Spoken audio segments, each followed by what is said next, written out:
Everyone. ఈ vlog అయితే day 2 in Gokarna అండి. ఇంకా డే 1 అయితే రోడ్ ట్రిప్ ఎలా వెళ్ళాము అనేది నేను మీకు షేర్ చేశాను. కావాలంటే డిస్క్రిప్షన్లో లింక్ ఇస్తాను, చెక్ చేయండి. ఇంకా ఫ్యామిలీస్తో ఫ్రెండ్స్తో ట్రిప్కి వెళ్ళాలంటే మాత్రం ద బెస్ట్ టూరిస్ట్ ప్లేస్ అయితే గోకర్ణ అండి. ఇక్కడైతే temples, beaches, sight scenes, trekking adventures ఉంటాయి. హ్యాపీగా వెళ్ళి రావచ్చు. ఇక్కడ స్కూటీస్ కూడా మనకి రెంట్కి లభిస్తాయి. సైట్ సీన్స్, టెంపుల్స్ ఎక్కడ ఉన్నాయి, ఎలా వెళ్ళాలి అనేది నేను మీకు ఈ వీడియోలో షేర్ చేస్తాను. ముందుగా అయితే నా ఛానల్ని లైక్ చేయండి, షేర్ చేయండి, సబ్స్క్రైబ్ చేయండి. ఇది మంచి బడ్జెట్ ఫ్రెండ్లీ ట్రిప్ అండి. ఇంకా ఎర్లీ మార్నింగ్ మేమైతే వ్యూ చూద్దామని బై వాక్ వెళ్ళాము గోకర్ణలో. ఇంకా వ్యూ చూస్తే చాలా ప్లెజెంట్గా, అద్భుతంగా ఉందండి. ఇక్కడ హౌజెస్ కూడా చాలా యూనిక్గా, డిఫరెంట్గా ఉన్నాయి. గోకర్ణ క్షేత్రాన్ని భూకైలాస్ అని, దక్షిణ కాశీ అని అంటారు. గోవు కర్ణం నుండి శివలింగం ఉద్భవించిందంట, అందుకే గోకర్ణ అని పేరు వచ్చిందంట. ఇంకా ఇక్కడ టెంపుల్స్కి దగ్గరలో అరేబియన్ సీ కూడా ఉందండి. చాలా బాగుంటుంది అక్కడ వ్యూ అయితే. ఇందులో మనం స్నానాలు కూడా చేయవచ్చు, చాలా మంచిదంట.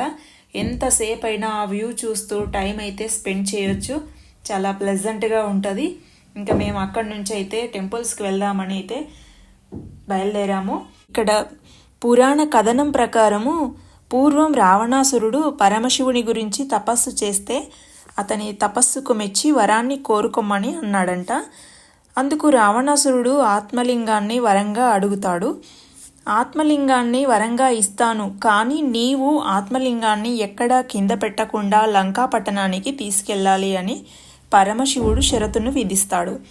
అలాగే అని రావణాసురుడు లంక వైపు పరుగులు తీస్తుంటే ఆత్మలింగం రావణుని దగ్గరే ఉంటే లోకాలన్నీ అల్లకల్లోలం అవుతాయని దేవతలు, నారదుడు కలత చెంది గణేశుని ఆశ్రయిస్తారు. ఆత్మలింగం లంకా చేరకుండా అడ్డుకోవాలని ప్రార్థిస్తారు. రావణాసురుడు ప్రతిరోజు క్రమం తప్పకుండా సంధ్యావందనం చేస్తాడని గణేశునికి తెలుసు. రావణాసురుడు సంధ్యావందనం చేసే సమయంలోనే ఆయన నుండి ఆత్మలింగాన్ని స్వాధీనం చేసుకోవాలి అని గణేశుడు చిన్న పిల్లవాని వేషంలో రావణాసురుడికి మార్గ మధ్యలో ఎదురుపడతాడు. సరిగ్గా అప్పుడే విష్ణుమూర్తి తన చక్రాయుధాన్ని సూర్యునికి అడ్డంగా పెడతాడు. సాయంత్రం అవుతుందని రావణాసురుడు సంధ్యావందనం నిర్వర్తించాలనుకుంటాడు. అయితే అతని చేతిలో ఆత్మలింగం ఉంటుంది.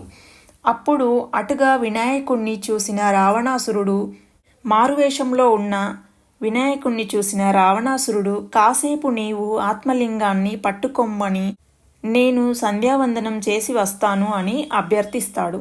అందుకు బాల వినాయకుడు తాను 3 సార్లు పిలుస్తాను, అప్పటికీ నీవు రాకపోతే ఆత్మలింగాన్ని కింద పెట్టేస్తా అని చెబుతాడు. వేరే దారి లేక వినాయకుని నిబంధనకి ఒప్పుకొని రావణాసురుడు సంధ్యావందనానికి వెళతాడు.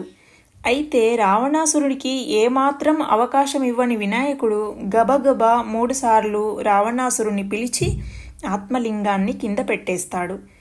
రావణాసురుడు ఎంతగా పరుగులు పెట్టి వచ్చినప్పటికీ జరగాల్సింది జరిగిపోతుంది. అప్పుడు రావణాసురుడు కోపగించుకొని బాల వినాయకుని తలపై ఒక మొట్టికాయ వేస్తాడు. ఫలితంగా వినాయకుని తలపై ఒక నొక్కు ఏర్పడుతుంది.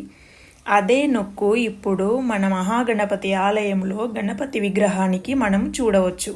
మహాగణపతి ఆలయంలో గణపతి విగ్రహం 2 చేతులతో నిలుచొని తలపై నొక్కుతో ఉంటుంది. గోవు కర్ణం ఆకారంలో ఆత్మలింగం ఉంటుంది. ఈ స్వామిని మహాబలేశ్వరుడు అని పిలుస్తారు. ఇది ఇక్కడి పురాణ కథనము. ఈ ఆలయం చాలా ప్రశాంతంగా ఉంటుంది. ముందుగా గణపతిని దర్శనం చేసుకున్న తర్వాతనే మహాబలేశ్వర స్వామిని దర్శనం చేసుకోవాలి. ఈ టెంపుల్స్కి వెళ్ళాలంటే లేడీస్కి అయితే ట్రెడిషనల్గా చుడీదార్స్, శారీస్ వేసుకోవాలి. జెంట్స్ అయితే పంచా కండువతో లోపలికి వెళ్లాల్సి ఉంటుంది. అలాగే నేరుగా వెళ్తే కోటి తీర్థం ఉంటుంది, అందులో స్నానం చేయవచ్చు, చాలా మంచిదంట. అక్కడి నుంచి మనం మళ్ళీ సముద్రానికి వెళ్ళొచ్చు. ఇదండి ఇక్కడి టెంపుల్స్ ఇన్ఫర్మేషన్ అయితే.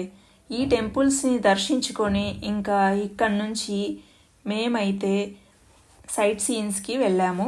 ఓం బీచ్ ఉంటుంది, Vibhuti Vibhuti waterfalls, Yana caves, paradise beach, ఇంకా చాలా ప్లేసెస్ ఉంటాయి. అన్ని 2 వీలర్ అయితే చాలా కంఫర్టబుల్గా వెళ్ళొచ్చు. ఈ 2 వీలర్స్ కూడా ఇక్కడ అవైలబుల్లో ఉంటాయి. ఈ 2 వీలర్స్కి పర్ డే అయితే 400 నుంచి 500 రూపీస్ అయితే తీసుకుంటారు. ఇంకా మనము డే మొత్తము 2 వీలర్లో వెళ్తే అన్ని బీచెస్, ట్రెక్కింగ్స్, అడ్వెంచర్స్ అయితే కవర్ చేయొచ్చు. చాలా బడ్జెట్ ఫ్రెండ్లీగా ఉంటుంది ఈ ట్రిప్ అయితే. ఇంకా ఓం బీచ్ అయితే ఈ ఓం ఆకారంలో ఉంటుందండి ఇది. ఈ బీచ్ చాలా బాగుంటుంది. ఫారినర్స్ కూడా ఎక్కువగా కనిపిస్తారు. ఇక్కడ బోటింగ్ కూడా అవైలబుల్లో ఉంటుంది. ఇక్కడ షాపింగ్ కూడా ఇవన్నీ దొరుకుతాయి. చాలా బాగుంటాయి.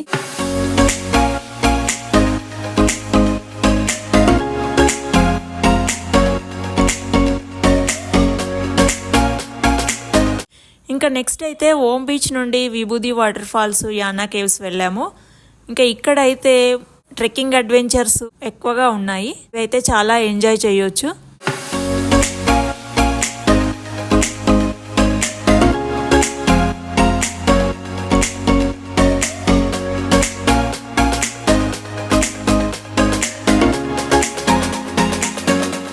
ఈ టెంపుల్స్, సైట్ సీన్స్ అన్నీ చూసి ఇంకా మేము అక్కడ నుంచి హోనావర్ వెళ్ళాము. గోకర్ణ నుండి అయితే మేము ఇంకా ఈ టెంపుల్స్, సైట్ సీన్స్ అన్నీ చూసి హోనావర్ వెళ్ళాము. ఇంకా నైట్ అయితే అక్కడే ఒక హోటల్లో స్టే చేసాము. అక్కడ హోటల్స్ కూడా చాలా బాగున్నాయి, ఫుడ్ కూడా బాగుంది. ఇంకా నెక్స్ట్ డే అయితే మేము హోనావర్ నుండి కుక్కి సుబ్రహ్మణ్య స్వామి టెంపుల్కి అయితే వెళ్ళాము. హోనావర్లో మేము చూసిన సైట్ సీన్స్, అక్కడ నుండి కుక్కి వరకు ఏమేం టెంపుల్స్, ఏమేం బీచెస్ వెళ్ళామనేది నేను మీకు నెక్స్ట్ వీడియోలో షేర్ చేస్తాను. ఈ వీడియో నచ్చితే like, share, subscribe. Thank you for watching.